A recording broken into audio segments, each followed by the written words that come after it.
세상에 떠도는 기묘한 괴담들. 첫 번째 이야기, 부산 연산역의 모텔방에서 실제로 겪었던 실화괴담. 제가 사는 곳은 분당이지만 부산에 친한 친구가 있어서 여름 휴가 때도 혼자 부산에 놀러 갔습니다. 친구와 밤새 게임도 하고 부산의 여기저기를 돌아다니면서 재밌게 지냈죠. 떠나기 전날 밤 연산역에 위치한 모텔에 방을 잡고 친구와 저녁을 먹은 후에 친구는 집으로 보내고 맥주 한 병을 서들고 모텔 방으로 갔습니다. 제 방은 4층에서 제일 구석진 13호였지요. 친구랑 저녁 먹으면서 귀신 이야기를 잔뜩 해서 그런지 약간 오싹했습니다. 그래서 가지고 왔던 노트북으로 일부러 음악을 크게 틀고 TV로 영화도 보면서 나름대로 무서움을 이겨내고 있었습니다. 새벽 2시 반쯤 되었을까요? TV를 틀어도 재미있는 건 없었고 전날 밤에 밤을 새서인지 피곤함이 몰려오기 시작했습니다.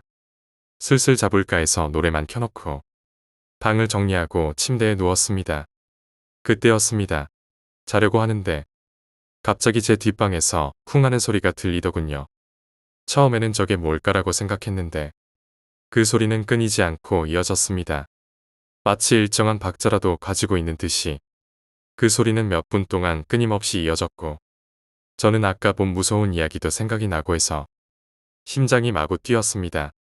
너무 피곤해서 저런 소리가 들리나 싶은 생각도 드는데 옆방에서 신음과 비슷한 비명소리 같은 게 조금씩 들리더군요.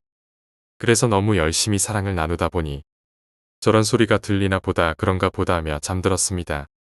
다음날 늦지막이 일어나 방을 정리하고 체크아웃을 하는데 순간 궁금함이 생겼습니다. 그래서 로비를 지키고 있던 아주머니에게 어제 413호 옆방에 어떤 사람들이 있었냐고 물어봤죠. 그리고 아주머니는 대답해 주십니다. 413호는 양 옆으로 사람이 없었는데요. 두 번째 이야기, 바다. 나의 고향은 해안가 시골 마을로 바다가 무척 맑고 깨끗한 것으로 유명합니다. 하지만 그 이면에는 이런저런 속사정도 있기 마련이지요. 어릴 적 친구인 K의 집안은 지역에서 대대로 위명을 떨쳐온 명문가였습니다. 하지만 그 명문가에서는 이상한 전원이 내려오고 있습니다. 집안의 장소는 15번째 생일날에 바다에 가까이 가면 죽게 된다는 것이었죠. 바다신이 죽어버린 자신의 아이를 대신해서 케인의 집안의 영혼을 앗아간다는 것입니다. 머리가 굵었다고 생각하던 나와 케인은 코웃음칠 뿐이었지만 어쨌거나 K의 15번째 생일날이 찾아오게 되었고 그날 K는 학교를 쉬게 됩니다. 나는 점심시간에 슬쩍 학교를 빠져나와 상황을 살피러 갔습니다. 케인의 집에 도착해 초인종을 누르자 케인의 아줌마가 나왔습니다. 케인은 어떠냐고 물으니 오늘은 하루 종일 자기 방에 갇혀있는 중이라는 대답이 돌아왔습니다. 그리고 나는 케이를 만나고 싶다고 말합니다. 그래, 오늘이 마지막일지도 모르니까. 그렇게 말하며 아줌마는 나를 집 안으로 들여보내줬습니다. 솔직히 나는 케인의 아줌마가 한심하게 느껴졌습니다. 진짜로 그런 헛소리를 진심으로 믿고 있는 걸까? 하지만 마을 전체가 그 소문을 익히 알고 있으니 불안해지는 것도 어쩔 수 없을 것입니다. 그런 생각을 하면서 나는 K의 방으로 향했습니다.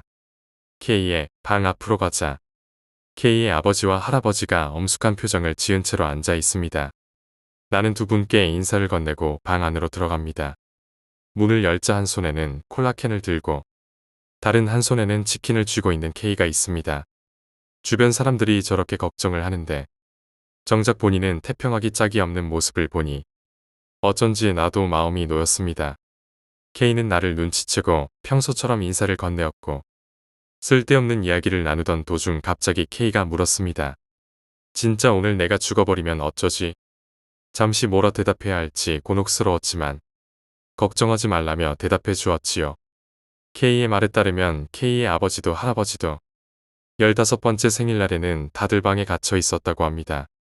그리고 두 사람 모두 그날의 기억이 완전히 사라져 아무것도 기억하지 못한다는 것입니다. 나는 오후 수업을 째고 하루 종일 K랑 같이 있기로 마음을 먹습니다. 그리고 간식거리를 사려고 편의점으로 향했습니다. 그런데 편의점에 갔다 오니 어쩐지 K의 방이 소란스러웠습니다. 그곳에는 꽤 대단해 보이는 스님이 와서 결계를 치고 여기저기 부적을 붙이고 있습니다. K는 머리부터 술을 뒤집어 쓴 다음 온몸에 재가 흩뿌려져서 흉한 꼴을 하고 있었습니다. 잠시 뒤 K가 몸을 씻고 돌아왔고 나는 K랑 같이 여기저기 부적이 붙어있는 방으로 들어갑니다. 딱히 할 짓도 없었기에 우리는 영화나 틀어놓고 멍하니 보고 있었고 방 주변에는 마을 아저씨들이 순서를 정하고 보초를 서고 있었지요. 별일 없이 시간이 흘러 밤이 깊어 11시 무렵이 되었습니다. 나는 화장실에 가고 싶어져서 잠깐 방을 나갔다가 돌아왔는데 돌아와 보니 방 문은 열려 있었고 그 앞에서 보초를 서고 있던 아저씨 2명이 잠에 빠져 쓰러져 있습니다. 혹시나 싶은 생각에 방 안을 들여다보니 K가 없습니다. 나는 아저씨들을 흔들어 깨우고 집안 사람들에게 K가 사라졌다고 소리쳤습니다. 그대로 집에 있던 모든 사람들이 K를 찾아 수색에 나서게 됩니다. 나는 택시를 잡고 곧장 바다로 갔습니다. 해안선 국도를 따라 달리니 얼마 지나지 않아 모래사장에 서 있는 K의 모습이 눈에 들어옵니다. 나는 휴대폰을 꺼내 K네 집에 연락을 하고 K를 향해 달려갔습니다. 너 지금 뭐 하는 거야 라고 말하며 나는 K의 어깨를 잡았습니다. 하지만 강한 힘으로 내 손을 뿌리치며 아무 말 없이 나를 돌아본 K는 흰자를 지켰던 채로 입에 거품을 물고 침을 흘리고 있습니다. 큰일이라고 직감한 나는 등 뒤에서 K를 붙잡고 늘어졌습니다. 하지만 K는 바다로 향하는 발걸음을 멈추지 않았고 앞에서 무엇인가 엄청난 힘으로 잡아당기는 것처럼 느껴질 정도로 무서운 힘을 발휘해서 바다로 나아갔습니다. 도저히 안 되겠다는 생각에 온 힘을 다해서 K의 뒤통수를 후려갈깁니다. 하지만 아무리 때려도 내 주먹만 아플 뿐 K는 정신을 차릴 기미를 보이지 않습니다. 다행히 그러는 사이 어른들이 주변에 몰려오기 시작합니다. 어른들까지 합세해서 10명은 되는 사람들이 K에게 달라붙어 끌어당겼습니다. 하지만 어찌된 일인지 K는 엄청난 괴력으로 바다로 향하고 있습니다. 바닷속으로 걸어 들어가 가슴팍이 젖을 정도가 될 무렵에 아까 낮에 봤던 스님이 뛰어오더니 큰 소리로 경을 읊기 시작합니다. 그러자 K는 의식을 잃으면서 다리에 힘이 풀리더니 그대로 바다 속에 빠져버립니다. 다들 당황해서 K를 부축해 바닷가로 끌어올렸습니다. 스님은 K의 이마에 부적을 붙이고 경을 읊기 시작했고 독경은 해가 떠오를 때까지 그대로 계속 이어졌습니다. 해가 뜬 후에 스님이 K의 등을 두드리며 기압을 넣자 K가 눈을 뜹니다. 하지만 K는 눈앞에서 무슨 일이 일어난 것인지 전혀 모르는 듯 했습니다. 왜 내가 바닷가에 있는 거야? 왜 너도 그렇게 젖어 있냐? 당황한 나머지 상황을 이해하려고 온갖 질문만 늘어놓을 뿐입니다. 나는 K에게 어젯밤 있었던 일을 말해줬지만 믿지 못하겠다는 얼굴을 하고 있을 뿐이었습니다. K는 정말 아무런 기억이 없는 듯 했습니다. 그 후에 마을에서는 한동안 그 이야기가 화제였지만 얼마 지나지 않아 소문은 끊어지고 다들 그 일을 입에 담지 않게 되었습니다. K는 지금 소를 기르며 건강히 잘 살고 있고 내년에는 결혼할 예정이라고 합니다.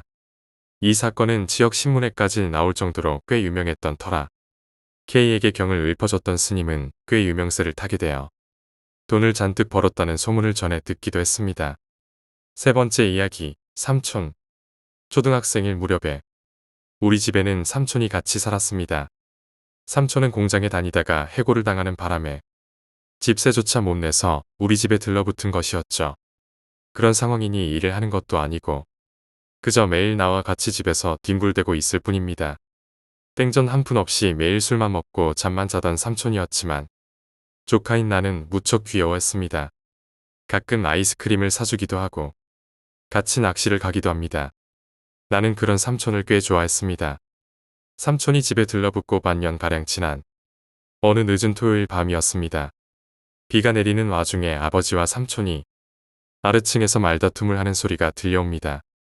큰 목소리로 언성을 높여 싸우고 있었기에 나는 듣고 있던 라디오를 끄고 숨을 죽였습니다.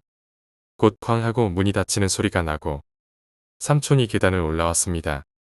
나는 혹시 내 방으로 오나 싶어서 긴장했지만 옆방의 미닫이 문이 닫히는 소리가 들렸습니다.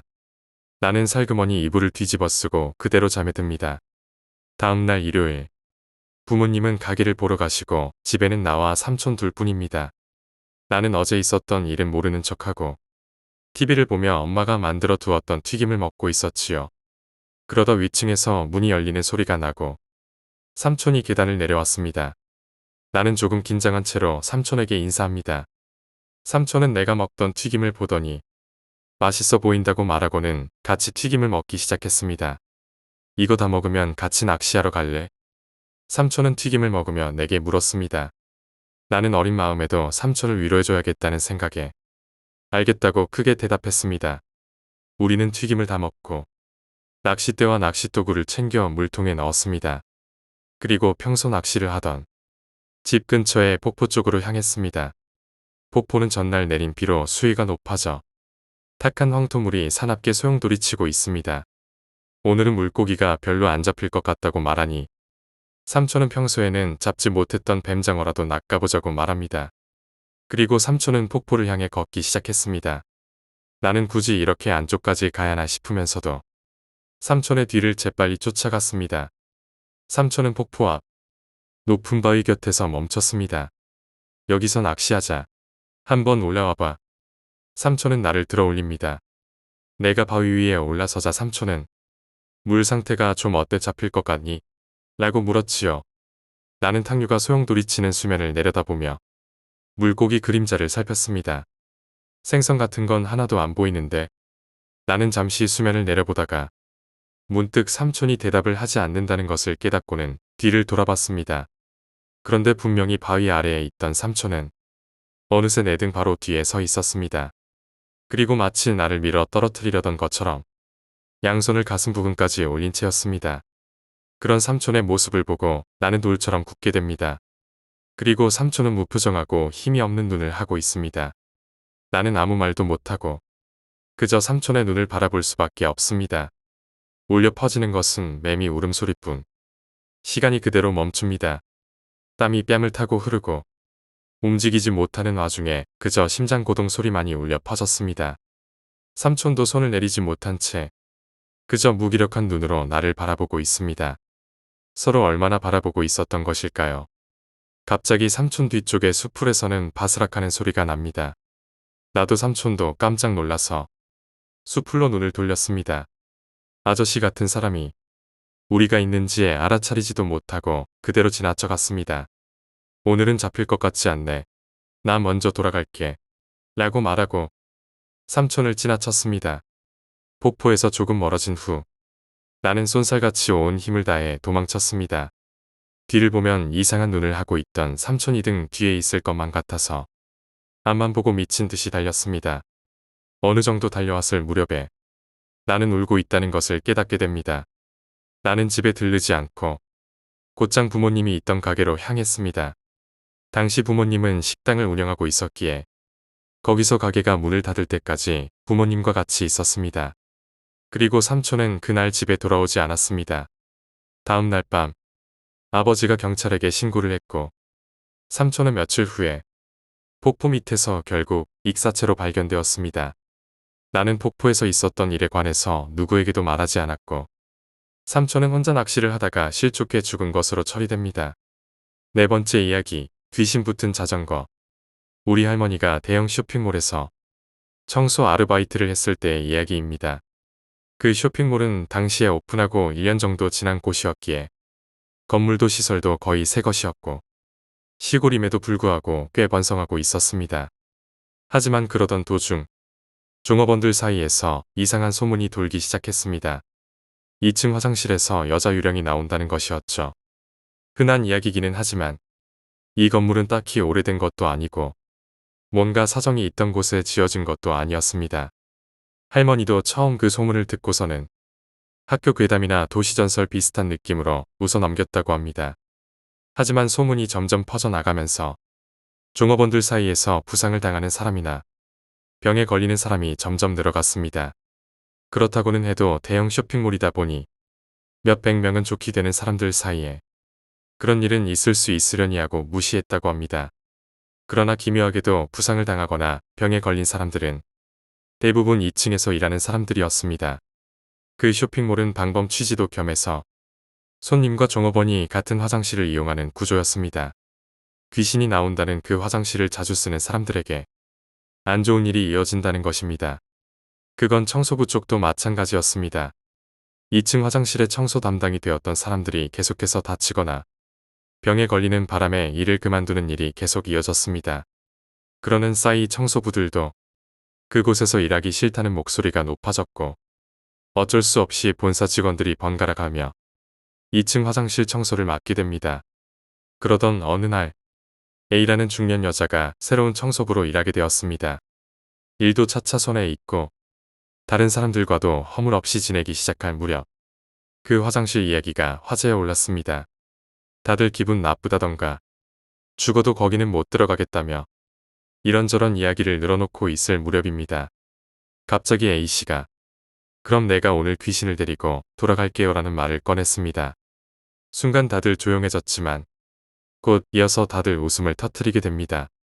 청소부 중 한 명이 어떻게 귀신을 데리고 갈 거냐고 물으니 A씨는 자전거 짐바지에 얹어서 가면 된다고 말했습니다. 그 후 다들 A씨가 웃긴 농담을 한다고 생각하며 휴식을 끝내고 자기 파트로 돌아갔습니다.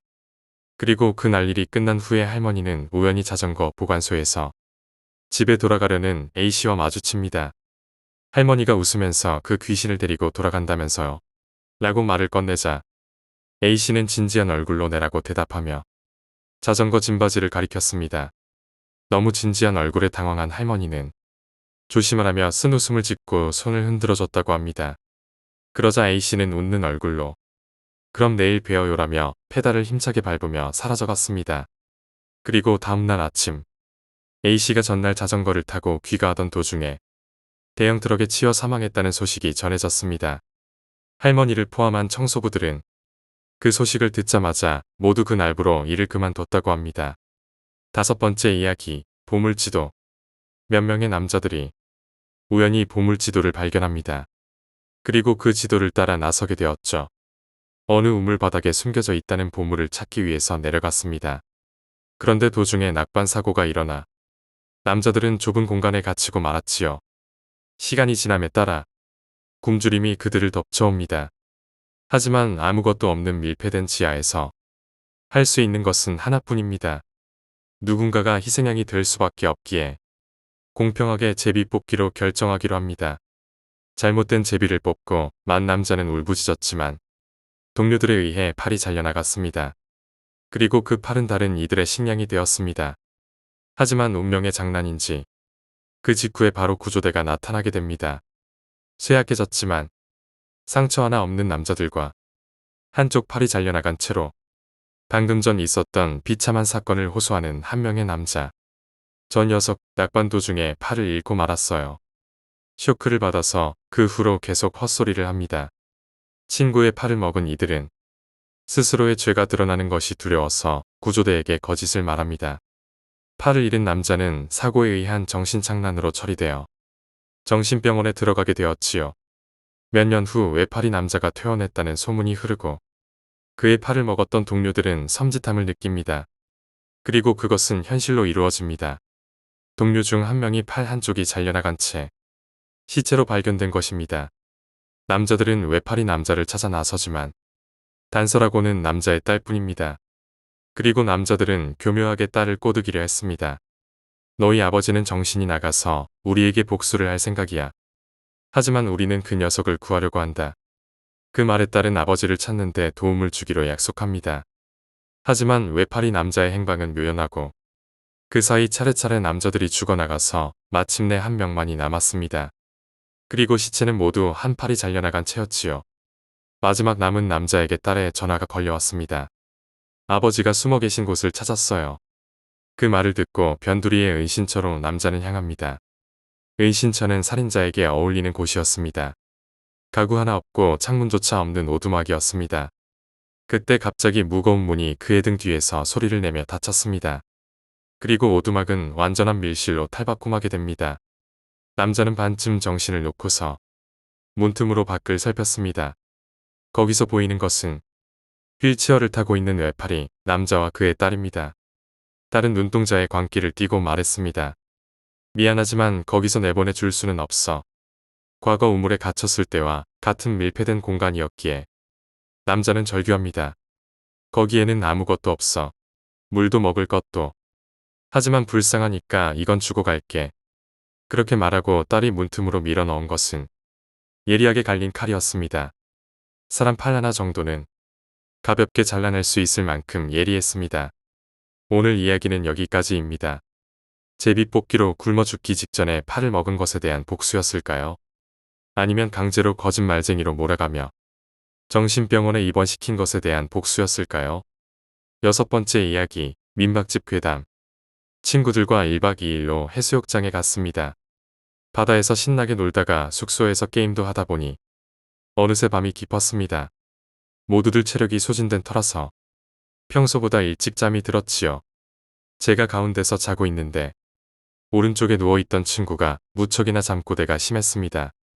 차라리 코라도 골면 나을 텐데 자꾸 옆에서 발로 차고 배 위에 발을 올리는 것이었습니다.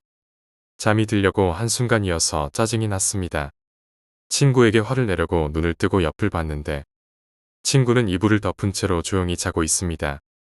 너무나 포근하게 자고 있었기에 마음 약한 저는 깨우지도 못하고 그냥 다시 눈을 감았습니다. 자기도 모르게 그럴 수도 있었다고 생각했죠. 그런데 다시 잠을 청하려고 눈을 감으니 오른쪽에 누운 친구가 다시 팔과 다리를 제 몸 위에 올려놓습니다. 화가 버럭 나서 친구를 째려봤는데 친구는 조용히 자고 있습니다. 자는 척하는 게 아니라 미동도 하지 않은 채로 얌전히 자고 있었습니다. 저는 순간 소름이 돋았습니다. 저희는 각자 이불을 덮고 있었고 친구가 저에게 팔과 다리를 올려놓으려면 이불을 걷어내야 합니다. 하지만 친구는 이불을 얌전히 덮고 있었고 이불을 펄럭이는 소리도 없었습니다. 친구가 장난이라도 치려면 움직임이 느껴졌어야 하는데 그런 것 없이 어느 순간에 팔과 다리가 올라왔던 느낌이었기 때문입니다. 상식적으로 이해가 되지 않는 상황에 어찌할 바를 몰랐기에 너무 무서워서 눈을 감은 채로 잠들기만을 바랬습니다. 꿈이라고 생각했지만 제 몸에는 여전히 팔과 다리에 무게가 느껴집니다.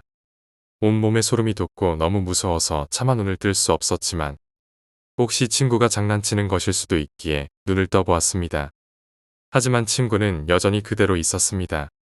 그런데 친구와 저 사이에 흐릿한 형체의 여자가 누워 있습니다.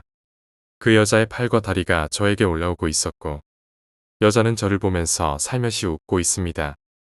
그것이 저의 그날 밤 마지막 기억입니다. 저는 그대로 기절했기 때문이죠. 눈을 떠보니 벌써 해가 중천에 뜬 점심 무렵이었습니다.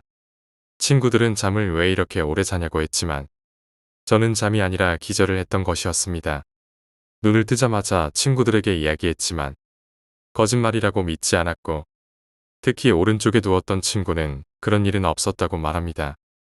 민박집 주인 아주머니에게도 이야기했지만 아주머니도 믿으려고 하지 않았습니다.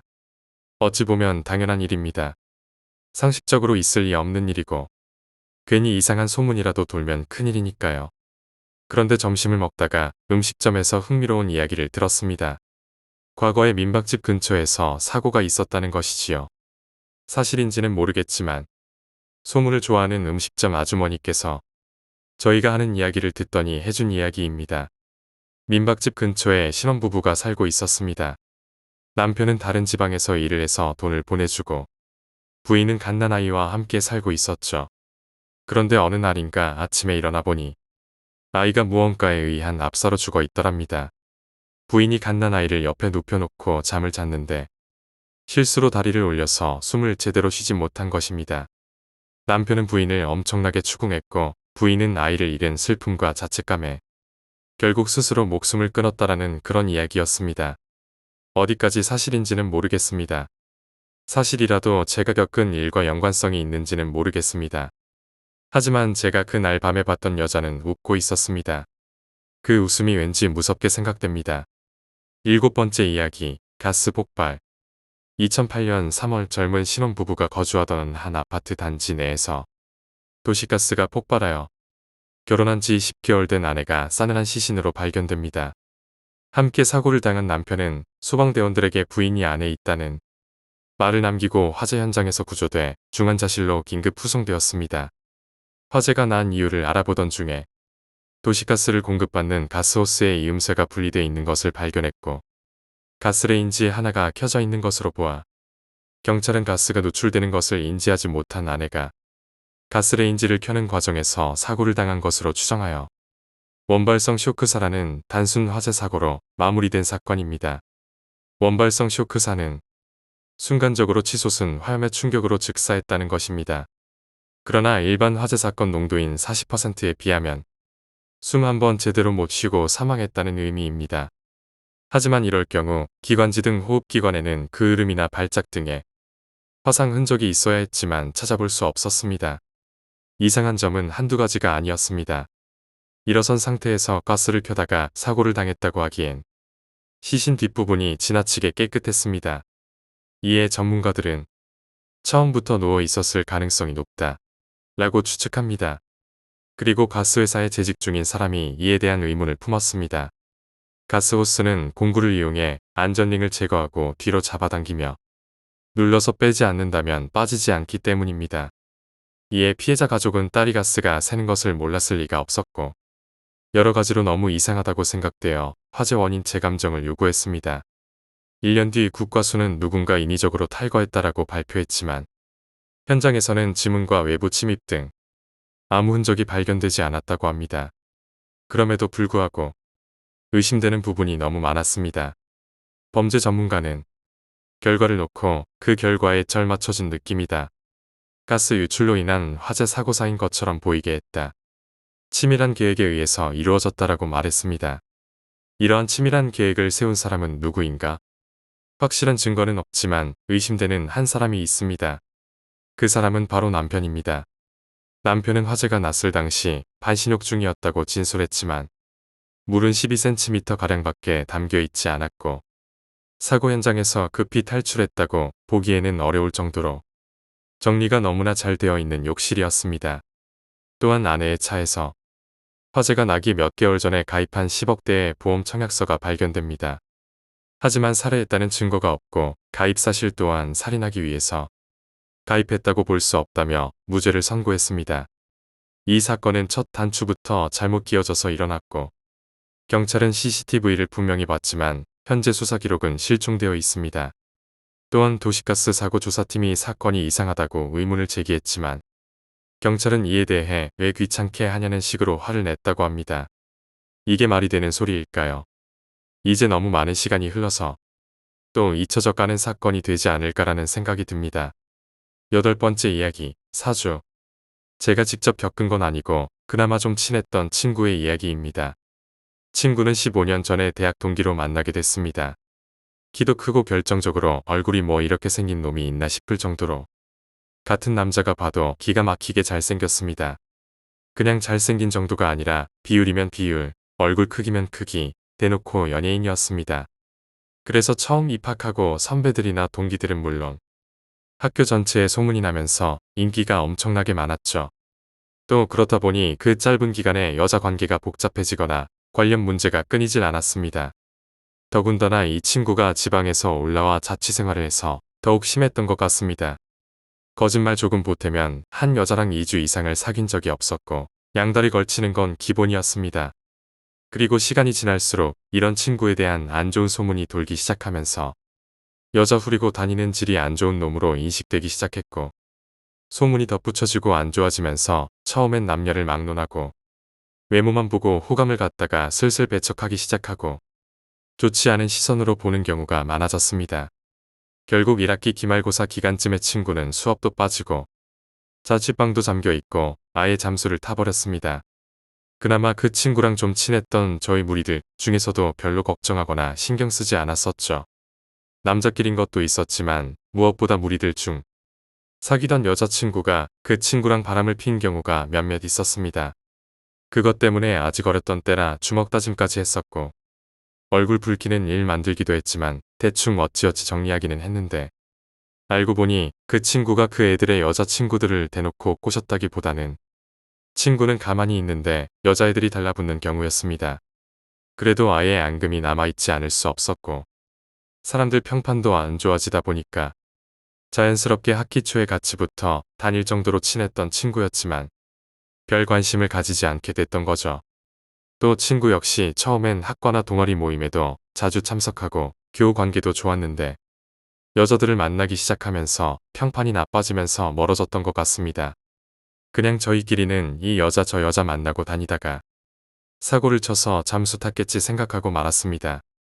그렇게 기말고사가 끝나고 방학을 할 때까지 끝내 그 친구는 나타나지 않았고 학교는 방학에 들어갔습니다.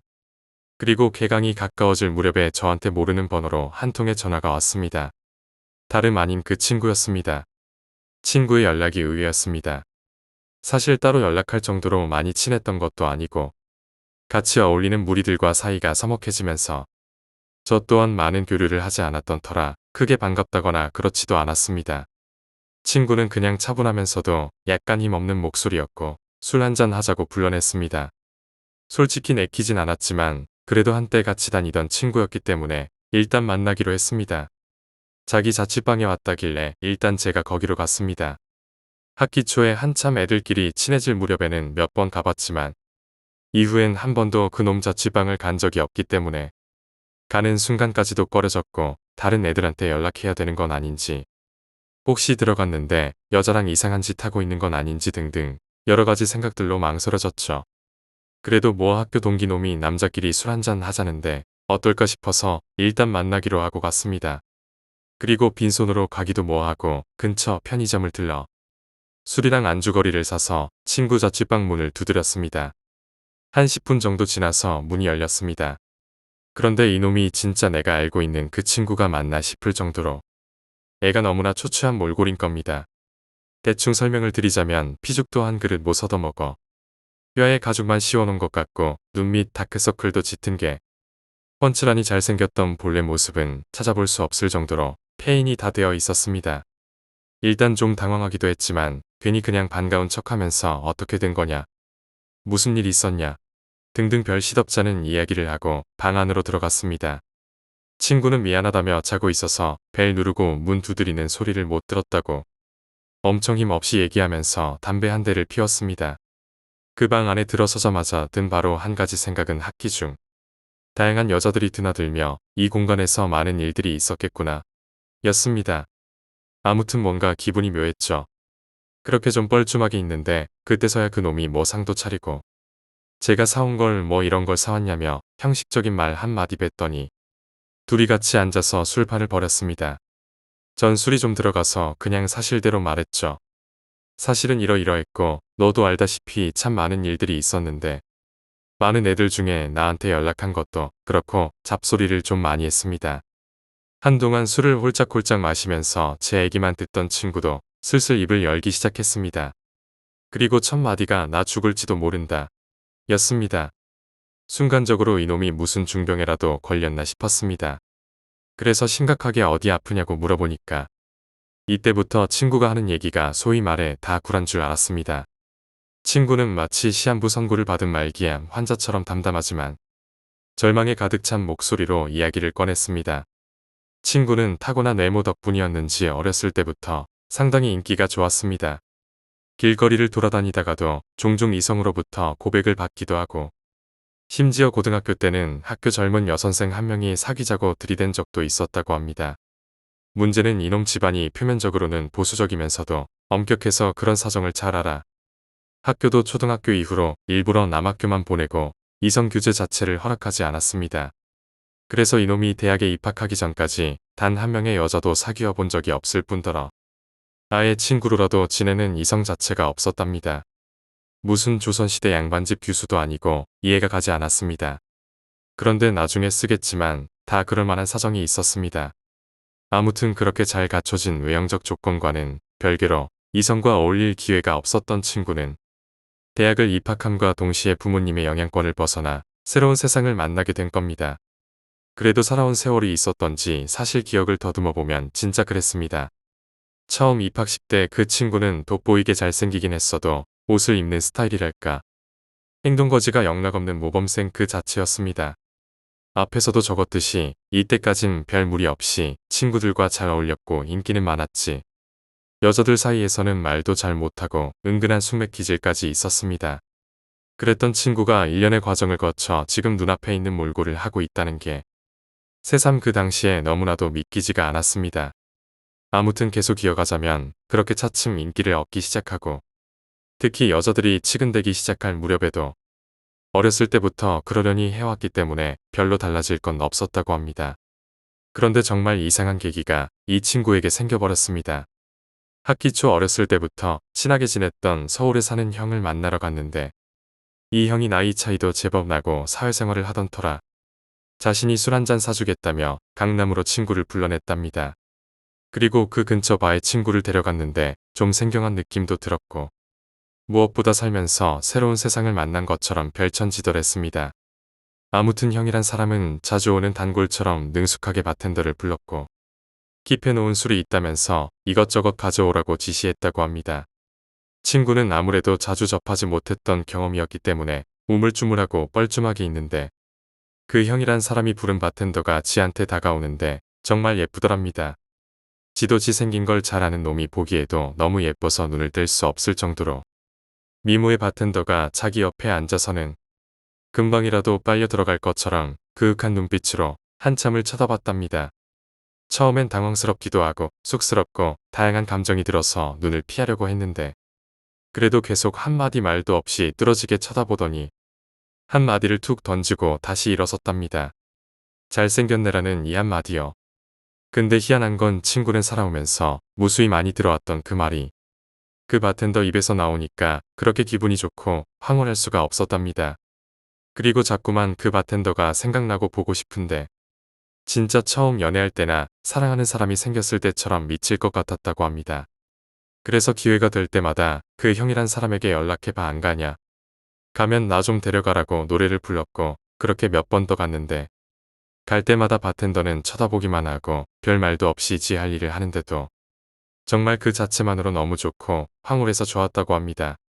그러다 몇 번을 더 가게 됐고 형이란 사람도 이제 그만 오라고 할 정도로 자주 드나들다가 그냥 문득 저 여자랑 한번 자고 싶다는 생각까지 하게 됐답니다.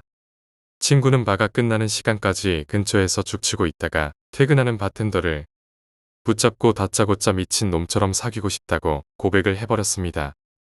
근데 여느 때처럼 가만히 친구를 바라보던 바텐더가 시익하고 웃더니 지랄하네라는 한마디를 남기고 그냥 유유히 갈 길을 가버렸다고 합니다.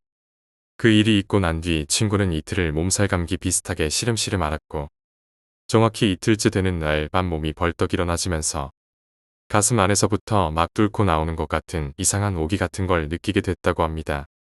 아무튼 친구는 그 이후 전에 느꼈던 이성에 대한 수줍음 같은 게 사라지고 그냥 자신이 좋다는 여자부터 클럽, 나이트 등 밤 문화를 통한 하룻밤 사랑이든 마다하지 않고 다 받아들였습니다. 문제는 정상적으로 이성에 대한 좋은 감정과 이를 바탕으로 진행되는 일련의 과정을 거쳐 만남이 이뤄지고 하는 차원이 아니라 모든 게 생략된 채 가볍게 이 여자 저 여자 아무런 감정 없이 오로지 성적인 쾌락만 추구하는 관계로 시작해 끝나버리게 된 겁니다. 또 더 자극적인 것에 매달리고 관계를 가질 때도 일반적인 체위나 방법을 벗어나 독특하면서 약간은 지저분해지기에 이르렀습니다. 이렇다 보니 여자 쪽에서도 처음에는 그냥 단순히 외형적인 부분만 보고 접근해 사귀다가 변태스러운 성욕구자라는 인식이 생겨 먼저 질리거나 차버리는 경우도 많아졌던 거죠. 친구가 소문이 안 좋게 난 것 가운데 이야기를 듣기 전까지 잘 몰랐지만 이런 은밀한 부분까지 포함됐던 거였습니다. 아울러 당시 친구 이야기 중 좀 충격적이었던 건 본인 주변에 여자가 끊이질 않았음에도 심지어 양다리를 자주 걸쳐 하루에도 몇 명의 이성과 잠자리를 같이 했는지조차 모르는 상황에서도 그 옥이 비슷한 성적인 욕구가 채워지질 않았다는 겁니다. 그래서 심지어는 새벽에 자다 일어나서 자취방 근처 불건전 퇴폐 마사지 업소나 안마방 같은 곳도 드나드는 지경에 이르렀고 이목볼 되는 아주머님들과도 서슴없이 돈을 지불하고 관계 갖는 일을 벌였답니다. 아무튼 이맘때 한창 친구에 대한 소문이나 인식이 안 좋게 나기 시작하면서 그 놈도 뭔가 잘못됐다는 걸 느끼기도 하면서 사람들 시선도 피하고 싶어서 아예 짐을 싸서 고향으로 간 겁니다. 친구가 돌아왔을 때 부모님은 아무 말씀이 없이 불편한 시선으로 그저 바라보시기만 하셨답니다. 그리고 그 자리에서 정말 용기를 내 그간의 자초지정을 이야기하니 엄격하셨던 친구 아버지께서는 크게 꾸짖거나 하지 않으시고 조용히 한 말씀을 해주셨다고 합니다. 사실 친구 아버지는 일대에서 유명한 박수무당이자 역술가셨습니다. 특이했던 건 신을 한시적으로만 받아들여 젊은 시절에는 신당도 차리고 직접 점도 봐주는 일을 했지만 30대 중반이 넘어서 신이 떠나가 결혼도 하시고 역학이나 관상, 사주풀이만 하는 역술인이 되신 겁니다. 사람의 사주나 관상 손금 등을 봐주는 일을 업으로 삼으셨던 분이시기에 진작부터 아들의 운명을 손바닥 위에 놓고 훤히 바라보셨고 진작 이런 일이 닥쳐올 거란 것도 예견하셨다고 합니다. 친구는 전형적인 도화살의 운명을 타고났습니다. 이 사주는 관상도 관상이지만 평생 색을 밝히고 당사자에게 이성이 접근할 수밖에 없는데 그 도화살 가운데서도 악도화살로 양기 배출이 원활하지 않고 안으로 음기만 축적되어 나중에는 30을 넘기지 못하고 객사할 팔자였다고 합니다. 또한 남녀를 막론하고 그렇게 좋은 팔자가 되지 못해 본인이 꼭 일찍 죽지 않는다고 해도 가정의 불화를 부르고 재혼을 많이 한다든가 뜻밖의 사고로 배우자가 빨리 죽는 경우도 허다해 역술계에서는 가장 기피하는 사주였습니다. 덧붙이자면 사실 연예인들 가운데 이 사주와 역마살이 많아 이곳저곳 실황하며 대중 앞에서 빼어난다고 생각하는 인식이 많은데 이는 잘못됐다고 합니다. 대중의 인기를 얻고 사람을 홀리는 살이 따로 있는데 이른바 기라고 하는 게 그런 것에서 비롯된다고 합니다. 그래서 재주를 쓰고 사람을 혹하게 하는 건 전혀 다른 이치랍니다. 아무튼 그래서 어려서부터 이성의 접근을 차단했고 할 수 있는 한 최대한의 방법을 동원해 그 운명을 피하게 했지만 결국 사주대로 인생이 풀릴 수밖에 없다는 걸 누구보다 잘 알고 있던지라 인력으로는 막을 수 없었다는 것도 잘 아신 거죠. 본래 친구의 대학 진학조차도 허락하지 않으셨다고 합니다. 아예 당신의 곁에 두고 평생을 보살필 계획까지 세웠지만 사실 친구 입장에서 어린 나이에 그런 게 통했겠습니까? 남들처럼 평범하게 대학도 가고 더 넓은 세상으로 나가고 싶었겠죠. 결국 자식 이기는 부모도 없어서 일단 멀리 있는 대학을 보내기론 했지만 영 마음이 내키지 않으셨던 친구 아버지는 몰래 부적을 하나 써서 자취생활하고 싼 짐속 깊숙이 넣어두셨다고 합니다. 그런데 어찌된 영문인지 이 부적이 아무리 찾아도 안 나오더랍니다. 그리고 친구 아버지는 불현듯 이놈이 꺼낸 이야기 가운데 그 바텐더와 관련한 부분에서 유독 염려하셨다고 했습니다. 아무래도 네 부적 없어진 것과 그 아가씨가 관련이 있지 싶은데 라고 말씀하시면서요. 친구는 그렇게 집으로 내려간 후 일주일간 심한 감기 몸살에 걸린 것처럼 끙끙댔다고 합니다. 또 그런 자식을 바라보던 부모님도 별다른 조치 없이 그저 지켜보시기만 하셨고요. 그렇게 친구는 정확히 일주일쯤 됐을 때 몸이 좀 개운해지면서 그간 앓았던 아픔이 좀 가시기 시작했고 무엇보다 주체할 수 없던 그 성욕이 잠잠해졌습니다. 그런데 말 그대로 잠잠해졌을 뿐 그 전보다 나아진 정도였지 이전처럼 정상적인 상태는 아니었다고 합니다. 친구 부모님은 어느 정도 기력을 회복한 것을 확인하고는 다짜고짜 친구를 앞세워 서울로 올라가자고 하셨습니다. 어떻게 해서든 그 바텐더를 만나야겠다는 게 골자였습니다.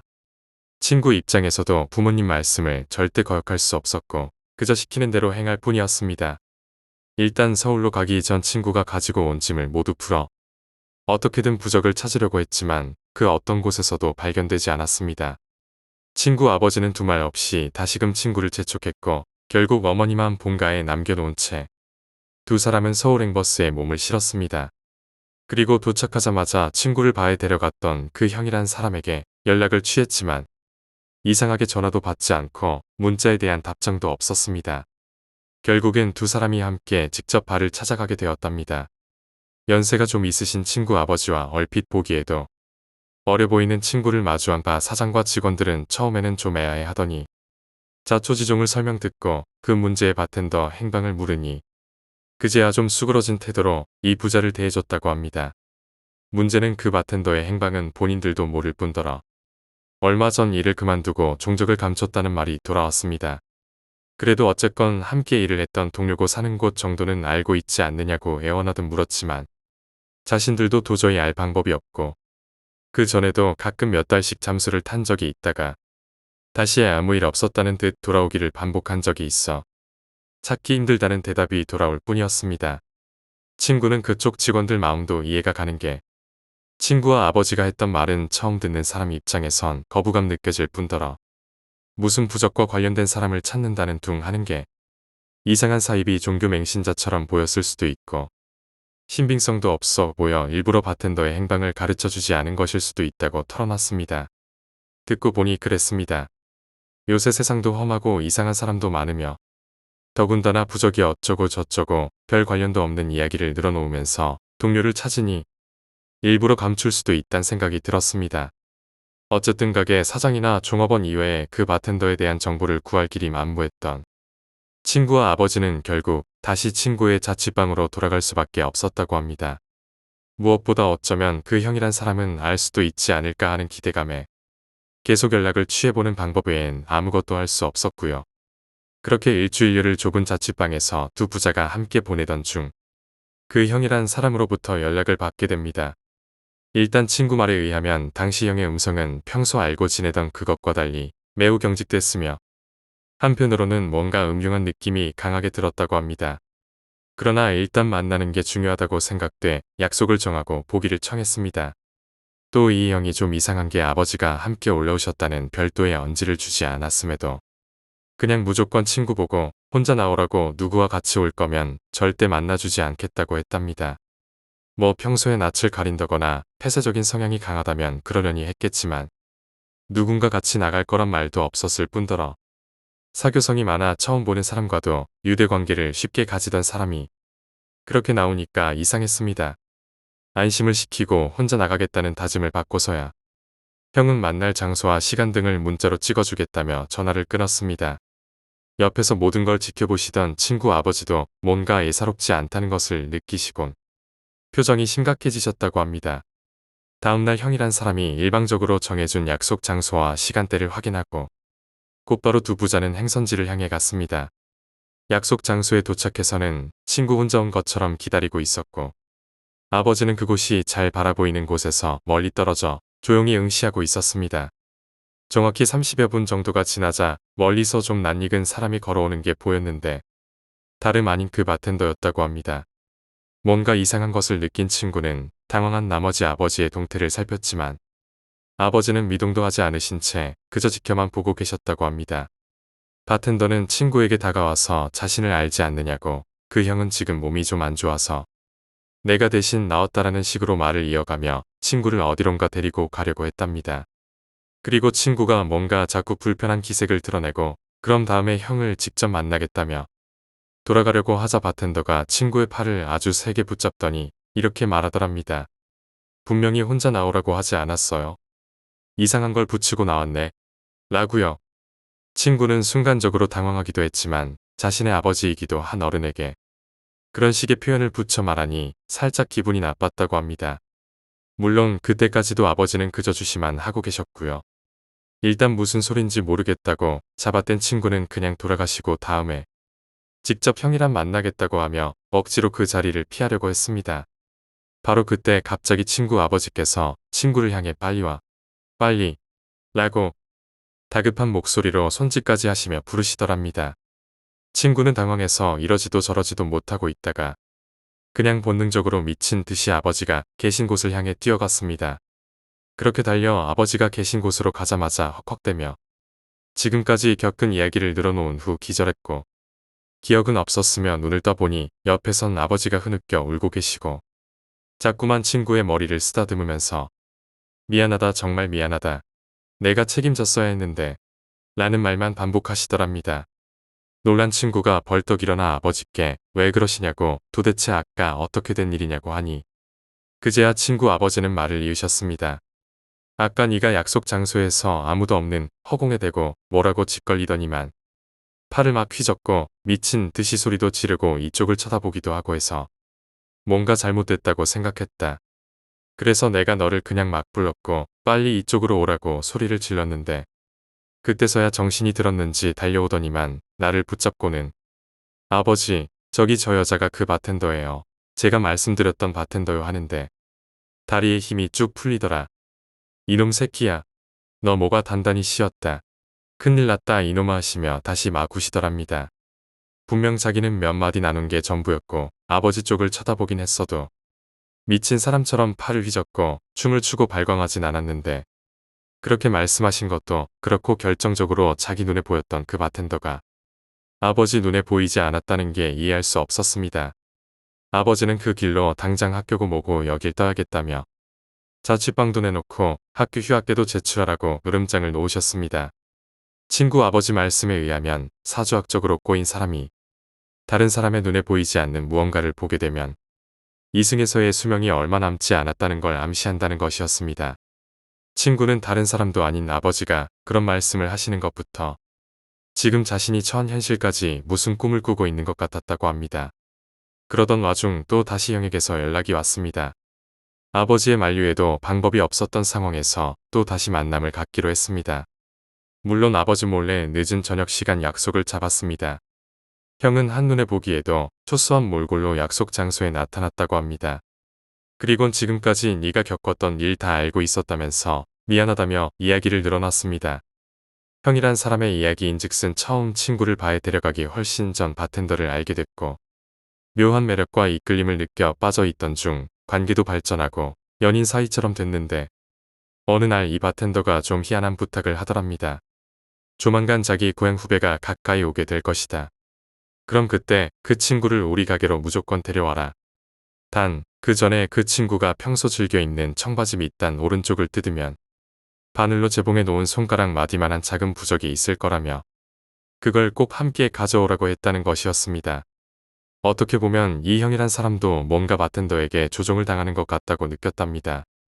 다시 이어가 보면 그 형은 그냥 바텐더가 마냥 좋으니까 시키는 대로 다 했고 심지어 친구의 자취방을 드나들며 일일이 짐도 뒤지고 부적을 찾기 위한 행동을 서슴지 않았는데 그런 와중에도 친구 놈은 전혀 의식하지 못한 채 좋다고 쫄래쫄래 밖까지 따라가게 된 것이었습니다.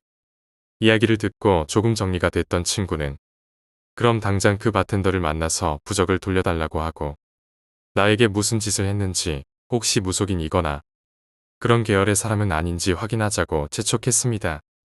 형도 자신 나름대로 해볼 건 다 해봤고 찾으려고 노력했지만 모두 다 허사였고 다니던 직장까지 그만둘 정도로 폐인이 됐다는 것입니다.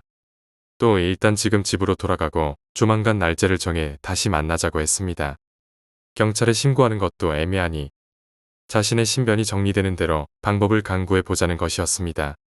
그도 그럴 게 마땅히 물질적인 피해를 본 것도 아니고 단지 지니고 있는 부적을 절도했다는 이유로 경찰에 신고할 수 없는 노릇이었으며 실종 신고 같은 방법을 쓰기도 애매했으니 어쨌건 실마리는 형이 가지고 있다는 생각에 친구는 또 순순히 따르며 자취방으로 돌아갔습니다. 그렇게 며칠이 지나고 친구의 자취방에 뜻밖의 방문자가 찾아왔습니다. 다름 아닌 그 바텐더였습니다. 바텐더는 두 부자가 자신을 찾기 위해 가게까지 직접 찾아와 자초지종을 설명하고 혹시 몰라 연락처와 주소지까지 남기고 간 점을 마냥 넘길 수 없어 연락 대신 직접 찾아왔다고 했습니다. 그리고 도저히 이해할 수 없는 이야기를 전했습니다. 형이라는 사람은 처음부터 아주 적극적으로 바텐더에게 구애했습니다. 여타 다른 남자들의 허세와 달리 돈이 많다거나 집안이 좋다거나 직업이 화려하다거나 하며 부리는 허세가 아니라 좀 특이한 게 자기는 타고난 재주가 있는데 그건 다른 사람의 손금과 사주를 잘 볼 줄 알며 예지몽 비슷한 것도 자주 꾸고 무엇보다 그런 재주를 통해 자신을 비롯한 주변 사람들의 사주를 아주 좋은 흐름으로 돌려 세워 운수대통시킬 수 있는 능력이 있다는 것이었습니다. 처음엔 미친 헛소리와 허풍으로 생각하고 그저 바에 찾아오며 추근덕거리는 좀 특이한 손님 중 하나라고 생각했는데 시간이 지날수록 신기하게 뭔가를 잘 맞추고 앞으로 벌어질 일까지 예측해줘. 한 번은 손님과 큰 트러블로 일이 커질 뻔했다가 형이 알려준 대로 했더니 위기를 모면한 적도 있었다고 했습니다. 일이 이렇게 되자 호기심 반 지루함을 달래기 위한 일환으로 몇 번 만나줬는데 한 번은 이 형이 자신에게 그러더랍니다. 자기는 얼굴에 두화살이 아주 짙게 깔려있는데 이러면 평생 남자 등살에 치여 살 팔자야. 그래서 말인데 내가 그 팔자 좀 한번 고쳐줄까? 라고 했답니다. 일단 많은 남자들을 만났다는 건 사실이었기에 바텐더도 농담 비슷하게 그럼 나야 좋지. 한 남자 밑에서 정착하고 살면 나쁠 거 없지라며 흘려버리듯 내뱉었다고 합니다. 그런 말을 한 것도 까맣게 잊은 상황에 어느 날 고향 후배라면서 젊고 잘생긴 총각 하나를 데려왔는데 그게 바로 친구였답니다. 친구가 어느 정도 수리된 상태에서 형은 안쪽 주머니에 가지고 있던 뭔가를 꺼내 보여주더니 건네줬는데 아주 작은 모양의 부적 같은 것이었다고 합니다. 또 이따가 나갈 무렵에 친구를 그냥 계속 쳐다보고 있으면서 잘생겼다고 몇 마디만 해주면 된다라고 했습니다. 장난 반 농담 반 실제 친구가 잘생기기도 했고 워낙 그 형이란 사람의 행동이 기괴해서 그냥 하라는 대로 다 했다고 합니다. 그런데 그 후 친구가 자신을 찾아오는 빈도수가 높아지는가 싶더니 급기야 자신에게 잘해보고 싶다며 접근하니 일에 치여 피곤하기도 하고 순간적으로 짜증이 솟구쳐 욕을 내뱉어 버렸다고 합니다. 그리고 모든 게 귀찮아져 그 길로 일도 그만두고 형이란 사람과의 연락도 끊어버렸다는 거였죠. 그러면서 충격적인 말을 전했습니다. 나중에 봐 사람들 중 친한 언니한테서 전화가 왔는데 그 사람이 신변을 비관해서 투신했다고 하더라고요. 전 차마 장례식장은 갈 용기가 나지 않아서 분명 며칠 전 초소했지만 뚜렷한 음성을 가지고 약속 장소에 나타나 대화까지 한 사람이 벌써 오래전 이승을 등진 사람이라는 말이었습니다. 또 가장 중요한 부적은 얼마 전까지 가지고 있었는데 잃어버렸다며 몇 번이고 죄송하다고 사과했습니다. 분명 어딘가 잘 놔뒀는데 꼭 그 기억만 통째로 드러낸 것처럼 가물가물하며 찾기 어려웠다면서 바텐더가 그렇게 돌아가고 나서 친구 놈은 지금까지 왜 그 생각을 못했을까 하며 여기저기 백방으로 연락해 형이 죽었다는 사실을 확인하게 됐습니다. 친구 아버지는 망연자실해 하시며 이렇게 말하셨다고 합니다. 사주쟁이 놈 하나가 너를 알아보고 장난질 하다가 뒤져서도 그 신이 널 데려갈라는 모양이다. 그러시고는 두말 없이 먼저 내려가신다며 그 길로 댁으로 향하셨고 친구는 자취방을 내놓고 휴학계까지 제출한 뒤 뒷정리를 마치고 바로 따라가려던 찰나 마지막으로 그나마 좀 친했던 제게 연락을 했던 겁니다. 이야기는 여기까지입니다. 그날 이후 종종 몇 번 문자를 주고받다가 결국 저도 그 친구와 연락이 완전히 끊겼습니다. 그 사이 군대도 다녀오고 사회생활도 하고 있지만 직접 전해들은 충격적인 이야기는 지금도 쉽게 잊혀지지 않습니다. 과연 그 놈이 한 이야기가 모두 사실일까 의심도 해봤지만 부질없는 것 같기도 하고 아무튼 불행한 일을 당하지 않고 어디선가 잘 살고 있길 바라봅니다. 이야기를 요약하자면 친구는 대학 입학 후 외모 덕분에 이성에게 인기가 많았으나 끝내는 사주 때문에 인생이 꼬이게 됩니다. 어릴 때부터 도화살 사주로 여러 문제에 시달렸고 대학교에서도 이어집니다. 한 바텐더에게 빠져 그녀를 통해 이상한 경험을 하게 되고 이후 자신의 운명과 맞닥뜨리게 됩니다. 부적을 잃어버린 후 친구의 인생은 더욱 어려워지며 친구의 아버지는 이 모든 것이 사주와 관련이 있다고 말합니다. 결국 친구는 사회와 멀어지고 나와의 연락도 끊기게 됩니다.